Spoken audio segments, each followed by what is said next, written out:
Ayan guys, magandang umaga guys. Bagoong guys. Sinalin ko na po yung ginawa kong bagoong. Ibebenta na po natin yung sabaw. Yung tinik po, para hindi po masayang, kukunin ko po, ilalagay ko po sa garapon. Para po panglagay sa gulay mga bossing. Ayan o. Yung gusto po ng bagoong ko guys, napakabango nito guys o. At napakasarap, sakto ang alat. Yung sabaw po nito guys, ibebenta ko. Yung tinik naman po, ilalagay ko sa garapon nga. At panglalagay po sa dinding.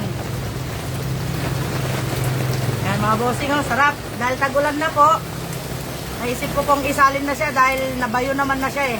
Pwede na po siyang pambenta. Yun nga po palang gustong bumili ng bagoong ko nung mga nakaraan na mga nagtatanong, meron na po ako mga bossing.